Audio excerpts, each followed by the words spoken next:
How many of you have been in a situation where you wanted to speak out, but you kept silent? How many of you have ideas that could change the world, but you have not taken action? जितना मुंह बंद करके रखबे उतना अच्छा. The more silent you are, the safer you will be. As a child, this phrase was continually repeated to me by my mother, my family, and my village. It was a mantra that wove itself through every aspect of our life.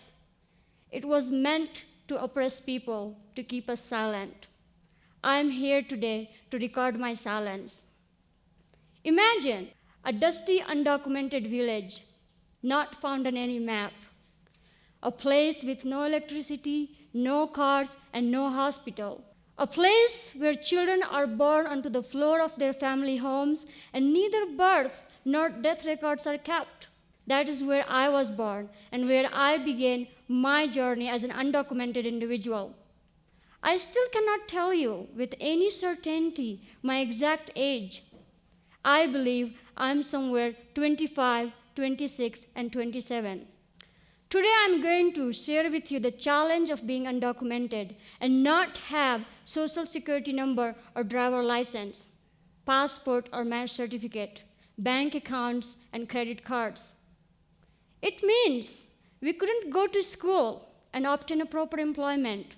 We couldn't rent a home. We couldn't receive medical treatment if we were sick. If someone inflicted violence on us or murdered us, there will be no police report. We will be simply forgotten. I still clearly remember one of my village aunt who was a bit more outspoken and liked to wear makeup. She was very kind and beautiful. She had a wonderful smile. Her husband had been raised in a belief system that prohibited women from speaking loudly and looked upon her behavior as a shame to his household and family. In a fit of rage, he murdered her. Her death was never documented and police report was never filed. She was silently buried by the villagers. That is when I feared and I felt I will be next. At the age of 9 or 10, without any documentation, I found myself working in Kathmandu as a sweatshop child labor, making clothes for massive export companies. 6 of us lived, worked, slept in 10 by 10 room, without bed, bathroom, or clean water. We were getting paid less than $2 a day and forced to work 12 to 15 hours a day. If we did not meet our deadline, we would not get paid at all. To keep up with the work, I slept very little.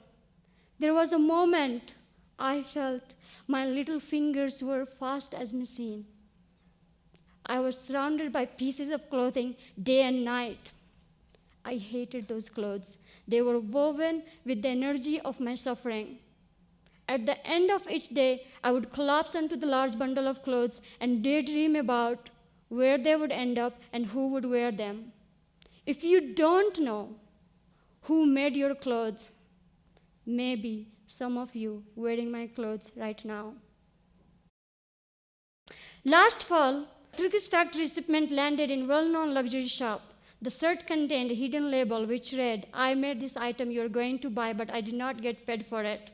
The luxury brand had been paying for their production, but the manufacturer had not been paying its workers. This incident highlights a major problem: Western corporations outsourcing loosely regulated foreign manufacturing. Unregulated manufacturer use undocumented individual who works from secret and illegal sweatshop hidden in unmarked buildings throughout inner cities and villages and slums. Me and my colleagues found ourselves in this very same situation. Just like the Turkish factory worker, the owner left town without paying anyone. My brother and I and my colleagues felt completely destitute and disempowered. I sat across the local street and daydreamed about what it would be like to be a student. I was feeling completely hopeless. When universe closes every door, there's a secret door for all of us. And for me, the secret door was brown-white animal. A dog that came up and sniffed my hand literally made me so jump. Because in my village, dogs are forbidden to touch. There was a man, I looked up, and he told me, "Come here, don't be scared, he's like my son." When he told me, "Come here," I immediately grabbed his wrist and said, "Uncle, can you please teach me?" This man, Leslie John, was so moved by my request that for the last 10 years, he have been teaching me. He also helped me get my birth certificate and eventually attend college. Leslie is here. Where are you? Thank you. I want you to feel me. I just want you to feel me. In 2008, I took my first loan. I opened my first bank account, and I started a fair trade organization in the same city where I was a former child laborer. Local Women's Handicraft is a clothing company that works with undocumented, marginalized, and disadvantaged women. We are collecting our stories through the product we design, make, and sell together. I wanted to create a work environment that was exact opposite of the sweatshop I had worked in. These are L.O.W.O.M principles: provide a living wage, ethical trade standards, transparency and accountability, opportunities for disadvantaged women, safe working conditions, respect for the environment, promote social enterprise, innovative training programs, social project and partnership. Our factory uses 100-year-old loom. We have a biogas. When you do something from the heart, everything works like magic.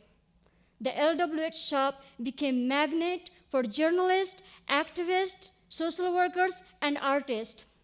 When I got published in Forbes magazine, I had no idea what Forbes magazine was. Despite running my own business, my parents still expected me to return back to my village and get married. I have watched my older sister forced into marriage at the age of 16. The reason of marrying girls as young as possible is because they're too easy to control. They're so naive. When I was turning 21, my parents, they took the responsibility and they arranged my marriage with a man I never met or never talked once.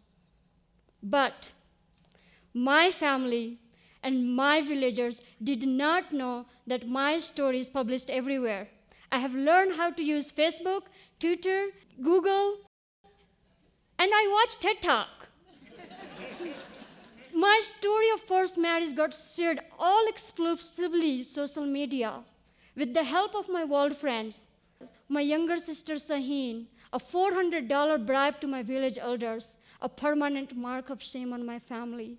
I became the first girl in my village who have ever escaped forced marriage.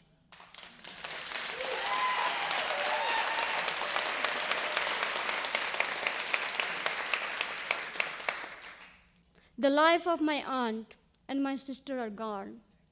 I was just a girl then to do anything. But those memories are becoming clear each and every day. Today, I am a woman, and I'm educated, and I'm independent, and I'm very aware of the injustices that happen around the world is actually a solvable problem. This is the time for action, a time for everyone to speak out and record your silence in public domain.